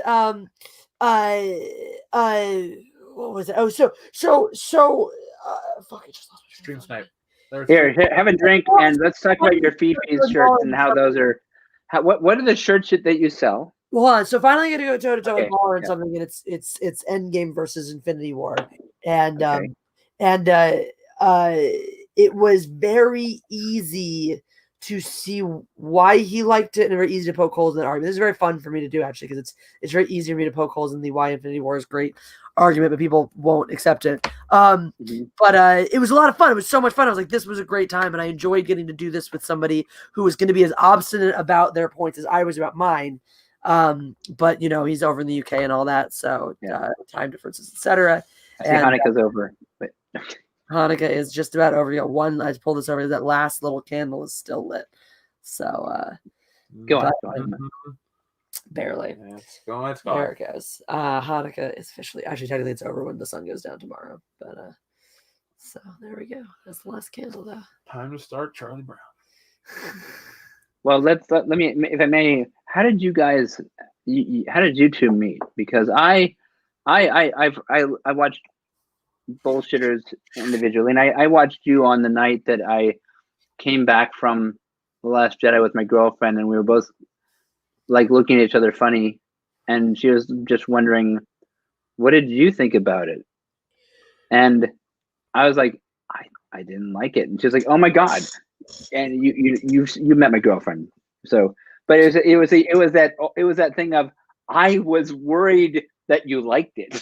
I was so scared you liked it. And then it was because we were just silent during the whole movie, and it was just like when we talked about it, it was just this situation where we were just like, no, I don't. What the fuck was that? What the fuck was that?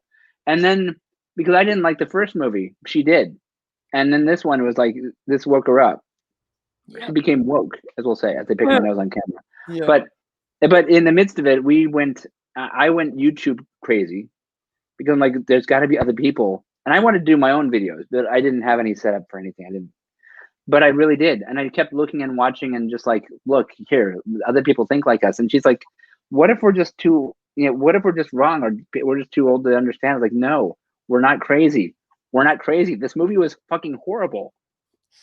And that was the night of when I found you, and and all these channels, they exploded because they were open and talked about these secretive things that we may be banned from YouTube from talking about, because once it's all political now. So if you don't like Star Wars the way they like it, we might get banned. This is very true. I feel like it's time for like a full retelling of our relationship. Like we haven't, done one of those in a while. So, it is a good story. In Ohio. Oh my God. I'm going to do the super chat first so I can drink some more champagne. Edward Coleman says, if Sebastian Stan plays Luke Skywalker, it better be a prequel. I myself was a poor black man. And yes. All right, Naven. It better be a prequel. Naven. Did you know they did a TV series of that movie? What? There's a pilot on YouTube of a TV series that they tried to do, and it's got this horrible comedian that you'll recognize the comedian, but it's like, how is this possible that they did this? I'm looking this up after they tried to do a TV pilot of it. And it's like, look up what the hell is that called? The Jerk TV. No, I don't. And it's just like, this is just worse than the worst thing I've ever seen. So back to Edward Coleman's super chat. If Sebastian Stan plays Luke Skywalker, it better be a prequel about his interspecies erotica friend from The Last Jedi. From The Last Jedi, milk makes a Jedi body good. Ew, what? Milk makes a Jedi body good. No, I don't want He'd be sleeping with droids. He wouldn't be sleeping with women. I do not want this. I googled the Jerk pilot, and this is what popped up. Wait, is that? No, that's something else. That's something else. That's so bad. That looks like a guy who passed out in a centrifugal force chamber. That's what it is. Yeah. Is it? Apparently. Yeah. From James Bond. What was that movie? The one was in space. Anyway. Moonraker, where they tried to put him in the chamber where he's supposed to pass out, and So I read the book. It's totally different. So. Same here. It's much better. The book is, what? My favorite Bond movie is still Casino Royale. No, original or the Daniel Craig? No, the Daniel Craig, and the original is fantastic. I love it because it's so funny. But the Daniel Craig version, after reading the book, and then when the Daniel Craig came out, it was just like, oh my God, this is actually, they're going for it. They're actually trying to do Bond. That's what I thought. So my thought is that he's somebody who hates himself. We're watching the game. Awesome One says that he's a dolphin. I just want to know if he's a dolphin or a dolphin. Oh wait, we got one more thing happening. Pause for a second. Yeah. We have a new guest coming in here. Andy Signor, everybody. What's up? Oh, hey. Welcome to How do you do, sir? Welcome back. Hey, guys. Matt Deckard, friend of the Captain channel. America hat. Nice to meet you. Why do we have an address on there? That's the PO box. Party's at, right? Oh, okay, good. That was the PO box, just in case. Did we just dox him? Really? Is this what you're doing? You're doxing people now? Good job. Yes. Party. So Matt, if you wouldn't be terribly, terribly offended, I think we're gonna keep on a cycle here. We're gonna cycle you out. Focus on. I'll go. I'll listen. Well, it was so great to have you, Matt. We'll definitely bring you back in another time. I feel bad. I kicked someone out. I didn't mean to. Oh no. We were. They want to focus on you. I do that sometimes, like a radio call in. People call in. Yeah. I can stay and be quiet and in part talk, but if they want me to go, I'll go. Well, here's what you can do, Matt. If you want to just drop into, you can click down there and remove yourself from here. You'll be back in the green room. That way we can just bring you back in if we want to. I might fix my glasses in that time. There you go. So you have the power down in the green room to pull yourself down. I have no power. Otherwise, I do have this beautiful jacket that I got at the Galaxy's Edge, which, by the by, they don't have this anymore. What is this jacket? Oh, it's what's the new show that's coming out that they announced with the guy who died? Oh, Cassian Andor. Right. Galaxy's Edge had a Cassian Andor style jacket that's made of like heavy t-shirt material. It's like make an Indiana Jones jacket one. It stretches like crazy. I'm fat. It's just like it looks great, and I'm just wondering why it's not leather. It's just gone. You can't find it on their website, but it's made of like full cotton knit, and it's just like this is the best jacket I've seen of. Anyway, that's all. Go. Take care. I love It is this a thirsty jacket. Thursday. It's so comfortable. I can be. It doesn't like force you into like I can't fit this. No, it just stretches. Good All right, time. talk to him. I'll be back if you All right, like, and I'll be we'll back see you. behind. We'll right, take see care. you soon. I'll be All right. listening. I'll be Peace out. watching you. Bye. Creepy. Good times. So, Matt being thirsty over there. Here, we'll drop you down. There we go. All right. So, Matt was going through a lot of gin before we came. Andy, how have you? I love it. I could tell. I walked in the best time of that party where everyone's just sloshed and no one will remember I was here. Damn straight. We are drinking champ. So we are done that bottle that I was nursing before. We have another one coming, but we drink for super chats. So we do need super chats in order to drink more, which is That's important. a clever way to get them. You want to see us even more shit faced? Does it ever get so bad where you just like hook up with each other during the stream? Yeah, I mean, like we've made out sloppily on stream before. Definitely. Honestly, we'll get to the point where we'll pass out before we'll get to like. We usually get to like we'll start like Jeff will fall asleep usually by the end of a really crazy night. So that's always fun. Jeff has definitely fallen asleep multiple times. My favorite also, and we love doing this too. We'll get in a really, really heated debate, and we'll just get like if it's at the right time, we'll just get really, really like and then like I guess we're just ending the stream now. Fine, and then we'll just turn off the stream and then start making out. So nice. Usually, hey, it's the way to do it. Angry. Everyone's like, "Oh, they're breaking up," and we're like, "Nah, we're gonna." More times than not, it's. Oh, there we go. To the pain. There we go. You got one. To the pain. From that day. Thanks, Matt. There we go. Is it weird that To when the he pain. told us all about that jacket and about how it was made of t-shirt material, I'm like, I'm really compelled to own a jacket made of t-shirt material. And all I can think about is what kind of jacket I would like made of t-shirt material. No, I have, when he said Indiana Is that what he said? It was t-shirt material? Yeah. like just a regular cotton lib. So he was telling us, by the way, I didn't know this until just recently. I knew he designs clothes and all these suits and fanciness and whatnot. He was a creative director for Stetson up until a few years ago. So whatever. The people you meet. Right? Crazy town. The people that find you on these shows, like, oh, wait, hold on, We do have another super chat, so we have Manischewitz right there. We do have some Manischewitz. Are we getting fine. it is Hanukkah. Crap, we got to go get more booze. It is Hanukkah. We should probably finish up our Manischewitz. Let's finish the Manischewitz. This, by the way, is our jank-ass microphone stand now for Twitch streaming because neither of us have headsets. So we just tie my headphones that have the little microphone on it around this, plug it into the controller, and just sit it here when we Twitch stream because we are that ghetto. So, you know. Hey, nothing wrong with that. We live across the street from Beverly Hills. We're completely ghetto, Jesse. So, Bel Air. So, Andy, I know you're since we talked earlier, a Nintendo gamer. Do you have a Switch? Rather, a Nintendo Switch? We do. But hey, Lou, I see some of my people came in. Lewis, Paul, Marcos. Yes. Amazing. Follow me, showing support. Love you guys. I'm going to have a Switch. Okay. Christmas. Hooray! I have kids, and so I was like gonna do the PlayStation, but I'm like, you know what? We're gonna enjoy the Switch more. They're 8 and 11, and like I'm getting Splatoon and the Mario. It's gonna be more kid stuff for me because I don't have time to game. I've streamed too much. I got family stuff, so that's why I've avoided being the gamer guy. But Nintendo, I have an OG NES, SNES. GameCube, SS. You know, can I tell you a funny story? Actually, yeah. Guess what game I got my kids into? Hogan's Alley. I got them into their first shooter game. Ooh. Guess what game I got them obsessed with? If it was Max Payne, you'll be my best friend forever. Is Jeff gonna guess? A shooter. Shooter. Contra. Halo. Close. No. GoldenEye on N64. My favorite game. So, literally, I get to like the weekends, especially my son's here every other weekend. Like he's like, I want to play GoldenEye, Dad. So I got the controllers. We're out there doing remote mines in the facility. Oh my god, it's a freaking amazing. Andy, do you know the remote mines trick? Yeah, the double AB. Yes, of course. No. To make them float in multiplayer. Oh yes, I've done it. I also I remember how to get into the vent in the bathroom. Yeah. If someone's trying to hide in there and not get killed, I love jumping in there and shooting them in the vent. Yeah, lots of fun little tricks.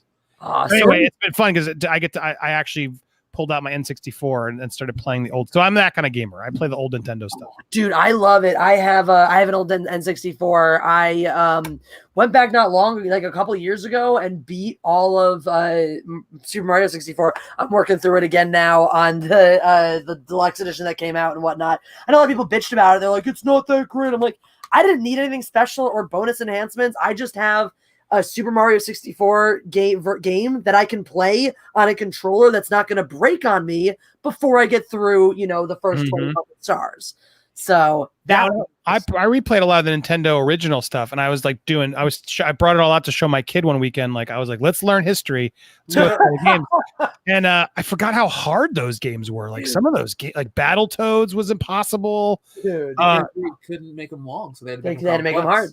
Cruising USA was my jam. I loved Cruising USA. That's good. That was a hard game too. That was like when you played in the harder modes, you had to be on your shit in order to beat those. Facts. A lot of it's muscle memory. I mean, yeah. When you talk NES games like Contra, besides the code, you gotta know. Oh my god! Without the code, Contra is impossible. Dude, I am 32, so I grew up with the NES for a little bit before I got a Super Nintendo. The NES games were so hard. I didn't beat a single one as a kid. Any of them. Mario, none of them. Well, I'm now going back, and we have playback and playing the first F-Zero. Ooh, that's a good one. Game. And I played the shit out of it on Game Boy Advance. I had to get it on Game Boy Advance. I played the shit out of it. I beat every level on every difficulty with every car, and I'm gonna go back and do that on the old one. It's a tough game. I forget how tough it is. It's like, do you have the systems, or are you using an emulator? It's just on. It has playback on the Switch. I got you. So the Switch lets you get them, download them again. Andy, if you're getting the Switch for $20 a year, the online includes a virtual NES and SNES library of like 40 to 50 games per console. So it's $20 for the year. That's it for the year. That's it. Shit! I'll be getting that then. Yeah. All right. It's a really good deal. I get it every year. So, and all the games they have like instant save states. That's so smart. There's so many damn games you could go back from a Switch. And it's smart because they haven't put them on iPhones and stuff. They've tried to do like a Mario Kart. It's there, but such a brilliant way to just bring back all the old classics as a online extra. That's a good way to do it. Very true. Let's drink for these super chats since we have some more booze to drink. We've got Nerd Report who says Mindless Entertainment was great on Nerd Wars thank you, Nerd Report, and thank you, Lewis. Go check it out. Thank you, Lewis. And there must be an echo because Marcos A says Jesse was awesome on Nerd Wars tonight. Thank you, Marcos. Cheers, one of my best investors over on the channel, showing love everywhere I go. Appreciate you, man. Love it. What a great dude. And thank you guys for following Andy over here. Welcome to the Mindless Mob, as we call our dedicated listeners over yonder. But yeah, and we are, drinking for our super chats. So we had such a fun time over on Nerd Wars and I was itching to get in on things, and I'm sorry because I know right at the end I got very I'm gonna say my piece because I knew I had to duck out. So but I enjoyed you have strong feelings. Respect someone with strong feelings that sticks to their guns. I loved too, just like the spread of people you got. Like what a fascinating group. And I was talking about it too. Like we really had a lot of different decades. Soups was the youngest one, and I would be the next. And then I was worried about him, but no, he came to play, man. He was legit. What was so cool was having him go up against Chris. You had your oldest guy and your youngest guy going head to head, and their passion was in the same place. Yep. It was so cool to see that. One thing area it doesn't matter the age or that's race, whatever. We all get along on those topics, and we all want to bicker about them. Exactly. Beauty of Nerd Wars. Exactly. It was so beautiful too, to see how that was, because it was fun because in his debate with Soups, it was like Soups came out really strong with that, because Chris has a body of work to pull from. I know who you are. I was like, Soups is that, but Chris came to fight too. But what was cool was I thought Soups really had him, and then he just the way he built it, there was that moment where he's like, oh, you thought he gave it away, and then he actually used that to build a bigger point. You're like, that's that experience. That's those however many years of doing the shit in the playground, in the schoolyard, with your friends at the bar.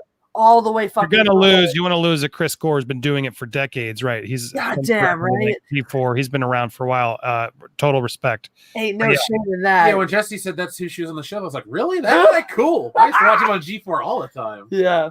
So he's one of my favorite Attack of the Show people. But he's a super good dude. No judgment. He's just out there supporting. He's good. But yeah, it was a good turn. I'm glad we got you back. Excited to get you back in the future. You'll get one. I know it's.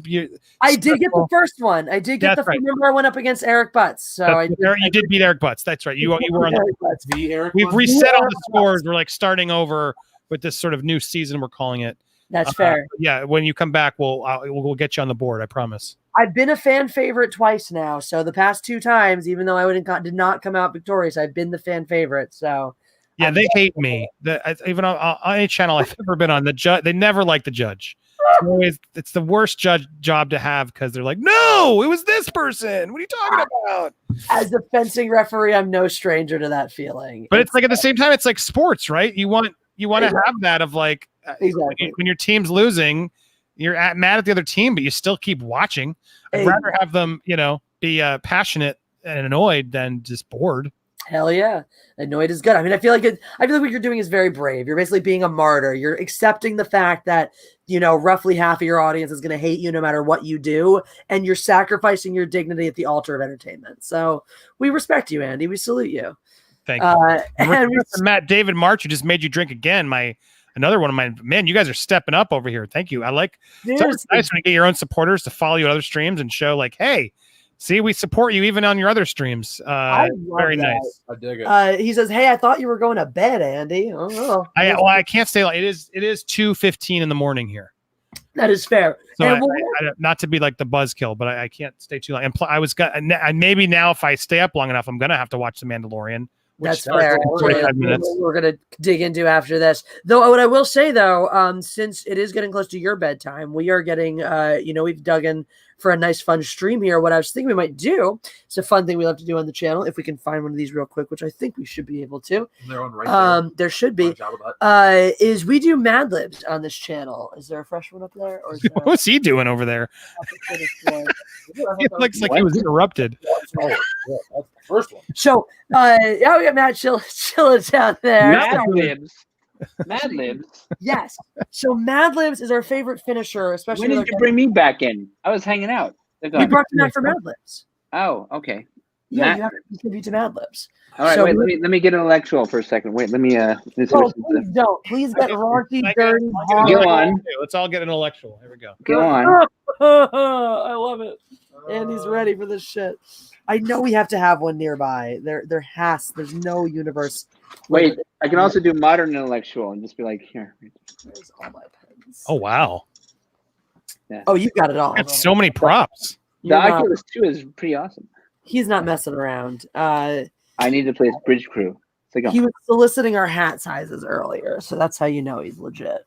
He's like a 7 and he's like a 6 and he's like a 7 and 7/8. I can outdo all of you. Ready? Okay, ready? I got my shades on. Now put a number on the screen. Tell me, hold a number up. Okay. Don't say it out loud. I heard you say 5. I have a number up. 7. I did a croak sound. 7. Ha! How do you have the mirrored glasses? Mirror glasses. Spy glasses. You're a fucking super spy right there. Secret. That's amazing. That's some spy shit. Now you're a different person. Now you're your secret. You gotta have characters on your. You gotta have your camera so you can play characters. Yes, well, how are you supposed to get attention if you don't have characters? Facts. Or character. So. You're so well dressed, Matt. I feel underdressed. I'm wearing a cotton jacket that I bought from Galaxy's Edge. I know. That must have cost a lot of money, though. 1930s tie. How much was that jacket? I think it was like $65. Oh, 65 maybe. Okay. Well made, but you can't find it anymore. I think they just canceled it. But it's cotton, but it's like the leather made in heavy cotton. It's just like it fits. It's amazing because it stretches. Now, guys, these are adult Mad Libs. Ooh, so we want to say words like cum and cock. Yes, Common cock. those are words. Jazz like bots and The fifth, nucleus. sixth grader edition. Yeah, okay. Those are words that are all not only invited but encouraged in Mad Libs. Now, let me just give you a sense of like some of the highlights, some of the recent highlights from this particular salmon with piss sauce. We were so on our piss on this one. Piss sauce? What's that? Piss sauce. Yeah, salmon with piss sauce. Don't you like your salmon with piss sauce? No, I just know it turns to salt when it dries. But cats. I've got cats. Yeah. I mean, realistically, you should try the cream of haggis soup and have some salad of arugula and socket wrench. was around for that. That's not enough. There's not enough cock words in there. There never is, Andy. There never is. It's very true. But don't forget the vault at the deli counter because you need some black ass for little Tommy Baker's lunch. Yeah. Give me more. Shenanigans we get up to here. With that in mind, let's get started. I will be the arbiter of this fine game. I will not tell you. I am the guardian of forever. Go on. Yeah. So for the chat, in case you haven't played this with us in a while, we will kick every fourth word to you, chat. So chat, you're going to start us off with a plural noun tonight. A super chat for a plural noun will supersede any other suggestion. However, without super chats, we will just take from the regular Mindless Mob. So Mindless Mob, contribute away your plural nouns starting now, and we will lovingly throw them into our Mad Libs. For the rest of you, our first three words are adjectives. So Andy, Matt, and Jeff, you're all going to hit me with an adjective. Burly. Burly. Cummy. Schwarmy. He's got Harry Potter glasses, and he said "cummy." Schwarmy. Yeah. He I mean, it's 2 a.m. We're playing adult Mad Libs. Of course. They look like they're upside down. You said schwarmy. Game. Hopefully, no one's offended. Jeez. Matt, you said schwarmy? Well, we're going with the E's, so I get one. What is schwarmy? Like shawarma? Like reminding you of shawarma? Okay, I've been swindled. I'm thinking like schmarmy is kind of how I'm feeling about shawarma. Schmarmy. So, yes. I saw let's go with something dingleberries from that's the chat. easy to use, like smarmy. Dingleberries is a good word from the chat. I saw dingleberries. I think we're going to have to take dingleberries from old school Jeremy. Look at the chat. What's going on? Dingleberries it is. For the plural noun. That was good. Comments. Dingleberries. All right, so chat, you guys are going to throw me an adjective next. Adjectives thrown my way. Otherwise, let's see what order, because now we have 3 different ones. So what order? Let's see. Matt is the most virgin member of the Mindless Entertainment stream. You've never been on a live stream. Define adjective, because I never went to school. So a descriptor word, person, place, or thing. Describe something. Oh, that's okay. A person, place, or thing. Cup. It describes a person, place, or thing. Oh, So all right, fine. Never mind. Yeah. So, give me a second. I've been drinking. So describe the cup. Loud. It's a loud cup. Okay. Good. Those are well the best done. kind. All right, Andy, you're gonna hook us up with an occupation. Wait, I'll be back though. Stay there. All right. Sorry, what? An occupation, plural. Child gynecologist. I'm sorry. We can't allow that tonight because that's a little too descriptive of things. So I mean, isn't this how the game works? Confused. I'm sorry. No, that's a little too far. That's a little too far. It's in You're Euro. making it sound weird. In Euro. One of my friends became a doctor for gynecology with a focus in urology. So I call her a women's pee-pee doctor because that's what she is.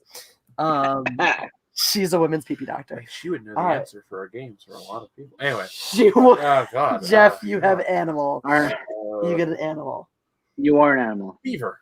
You could have gone with mongoose. Beaver, good one. Yeah. Again, guys, it's adult. Jesus. All right, beaver doctor. Let's see. The only adjectives we've gotten so far, some of us are still stuck on plural nouns, but so we've gotten hateful and logical. Grand Moff is joking about us getting demonetized, but demonetized is an adjective, so we'll throw that in the running. No, that's only if we mention election something. Demonetized is a good word for the ad lib. Yeah, Demonetized would be a good. I kind of wanted to. Evanescent. Like the band. Like the band. Like effervescent. Have I mentioned I was kicked off Twitter? I feel like evanescent can be a word. Like Let's it make describes it one. Yeah. the band. It's an evanescent thing. We're gonna take it. It's like, does it remind you of Evanescence the band? Then it's Evanescent. It reminds me of 07, which I liked better than Evanescence. That's fair. I liked a lot of things better than Evanescence, like most things. Yeah. Like pretty much everything except Limp Bizkit. The rest of this apple, I like more than Evanescence. Yeah, pretty much. The Arrogant Apple. It's a good Star Trek trope too. All right, chat. You guys get a noun next. Matt, give us a verb. That's a person, place, or thing. Yes, but Matt, you have a verb. I got a good one. I want a noun. I got a noun for you. You have a better word. Don't worry. Go ahead. You're really gonna like your word, Matt. You have a verb. I have a verb. An action word. Oh, then coming. There we go. Now it's getting dirty. What are you talking about? All right. So, Andy, you have a type of liquid. Ooh, a type of liquid. Now it's getting dirty.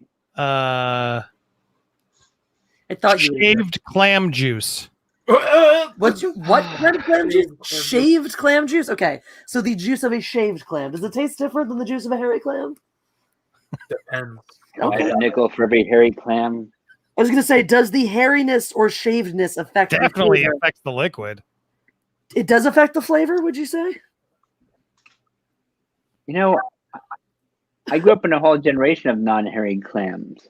The clams were not hairy. It's so strange. Have you run into a hairy clam? Go on. Never mind. So we have beavers and clam juice. All right. So Chad. You know what? I was 24 at the time, and she was 39. So Chad it was hairy. Go on. She had. That was the one. I was 24 and she was 39. But that was the one, and she served hairy clams. I was like, oh, but never again. I've never run into one. Never mind. Go on. So back to the game. So Jeff, you also have a noun. How? She's a rocket scientist at JPL. Never mind. A butt plug. A butt plug. I love it. Okay. There you go. It's perfect. I love it. It's perfect. Someone donated a noun. Wait, is this like a sexual thing now? Oh, okay. It always is. Hageshi Akari gives us Bangkok, and we get to drink for that. I don't have more drink. Half of them. Okay.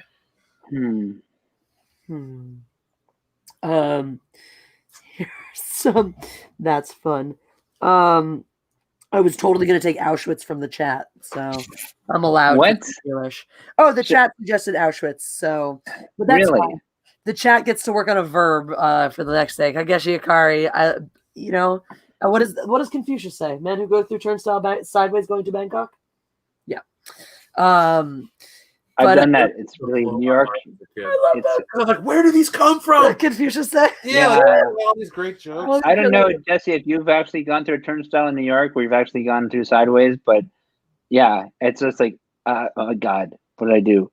So I don't have a cock ever, so no amount of going through turnstile sideways will ever yield that result for me. That's the point. Yes. No, yeah. For the rest of you, though, so chat's working on a verb. Matt, you have a verb ending in ing. Mm-hmm. Coming. Yeah. Coming. There's a lot of coming in this. Wait, that's a lot of coming.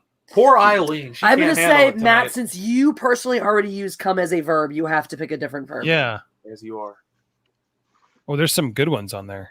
A different verb. Yeah. The chat's throwing some good ones out. They are. You can steal from the chat. Bang. What is this stuff? Motorboat? What? This is all sexual. What? This is disgusting. You people are gross. Pooping. I'll go with pooping. Pooping it is. Pooping it is. You people think cleaner. This is disgusting. I'm going with pooping, not your bullshitty sexualized stuff. Andy, you have a type of food.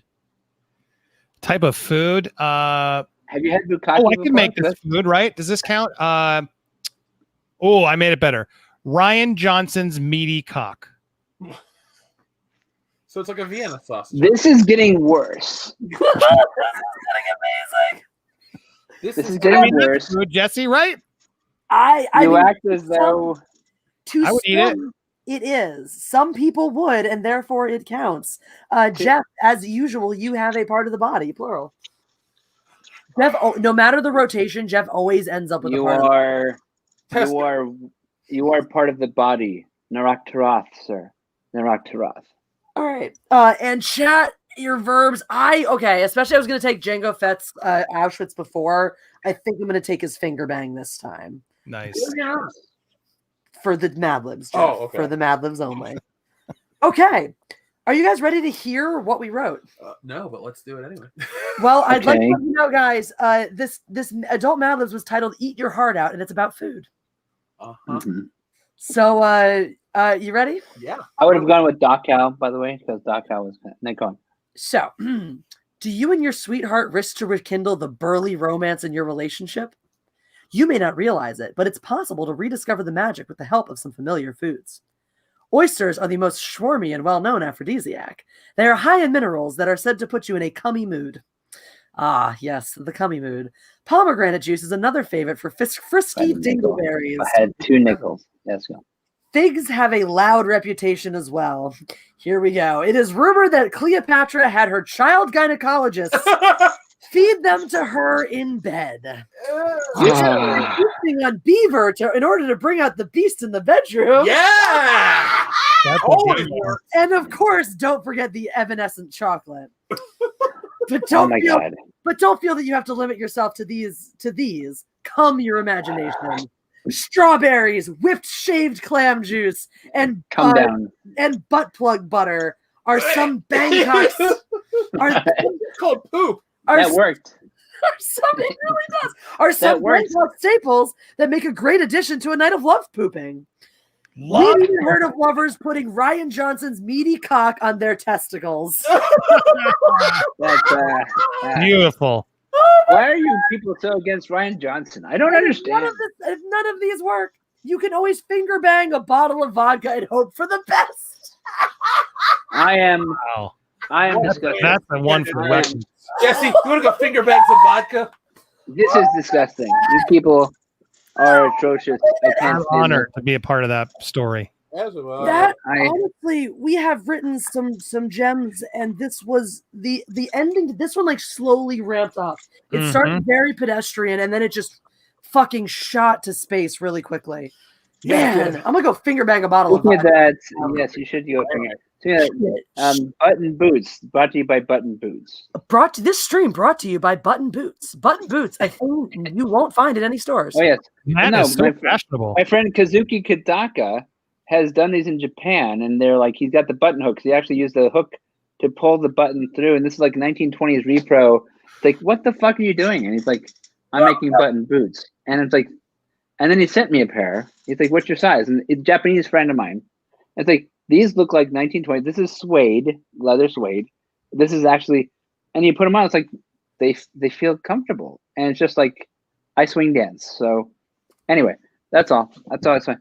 Let's go back to the holy shit. The Mad Lib was delightful. Brought to you by Button Boots. We do have tonight's Mad Libs. Tonight's finger banging a bottle of vodka brought to you by Button Boots. That sounds like a good car finger banging. The only boots you need button hooks for. Edward Coleman says, "I really flubbed that last super chat. We figured out where the period went eventually." Editors, I got our Echo button pulled. Milk does a Jedi body good. Does a Jedi body good? Damn you, dyslexia. Also, hello, Andy, longtime fan. Cheers, Dan. Hey, Edward. Cheers to you. Thanks for watching, Jesse. And to communism. Wait, where's my actual mug that has something in it? This one. There you go. Cheers. Cheers. As we know, you're poor. But as most of you guys know, the conclusion of Mad Libs is the hearkening of the conclusion of the stream. So before we go, Andy, let the world know where to find you, even though they should know by now. Oh, they should know. Popcorn Planet is where I do my pop culture outrage coverage, fun stuff. And I got a new channel called Hugging the Cactus that I've been putting a new, more thoughtful, thought-provoking stuff over there. Two hugging the cactus. So check it out. Check them both out. Appreciate. Tell me about this. Tell me about this thing you have behind you, this plaque with this YouTube logo on it. That's silver. I just got my. I already got more, but they gave me the 100,000 subscriber plaque. Nice. But why? I keep mine on the cat tree. On In top a of box. in the box that came in on top of Kendo's present for Christmas. I don't want to say what it is because he listens. Yeah. Oh man. Yeah, I didn't care, but my kid did, because my kids are now like all into YouTube because they're little. And so wasn't gonna not even do it. He's like, Dad, when are you gonna get your plaque? I did a whole video about this, but they're like, Dad, when are you gonna get the plaque? And I tried. Congratulations. YouTube told me, no, you don't get a plaque. And I was like, no. So I had to do a whole ordeal. You had to buy it? I had to go to a horror deal to like fight YouTube. Like, give me my friggin' plaque, you assholes. And I finally got the plaque for my kids. Everybody does that big showcase of like, I got the plaque today. That's yeah. Well, I mean, I've gotten the million. You know, I've gotten the million plaque. Like I've gotten plaques in my day. So it's sort of like not to sound but it's like this one actually meant something to me because it's like, oh, this one's mine. Like I did all this on my own. No one else owns it.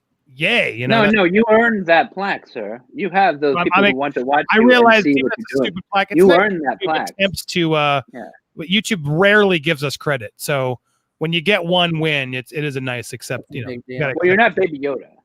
So. No one can be Grogu. All right. No, so Matt Deckard, you are pretty active out there on the Twitter sphere. Are you still active? Well, no. I don't. They booted me out because I got retweeted by a political person, Sidney Powell, and I became very. I get like 10,000 retweets from. About the crazy tweet blowing up. Yeah. That was me. Yeah. So with the button boots. So if people want to find you anywhere, can they find you anywhere, Matt? And where should they go to look for you? Well, go to my YouTube. I have videos where I'm just talking about clothes and I'm just like random, and I'm telling people how if you're raising kittens, I had a litter of 5 kittens a year ago, and I was just like taking care of them all, and I was like, if you're gonna do this, do it in a tweed suit, because if you have thorn-proof tweed, there's nothing better to counteract their claws, because it's just like anything else you're wearing torn up. But if you have I do clothes. I like hats and clothes and suits, and I also do like a tweed pub crawl every year in LA, which I haven't done this year because I might do an online one before the end of the year just to have it in as a knock-in. Like this is 11 because I did 10 so far. They were pretty good. Outside of that, you're fantastic. I've always loved watching you and doing your stuff. You two need some rest. I'm gonna go watch The Mandalorian after this. Andy, I didn't know your channel was there, but you're pretty fun. You got a big popcorn thing with gold popcorn in it. For fuck's sake. I feel like I'm not making any videos and enough videos about the crazy shit I want to talk about. You'll be fine.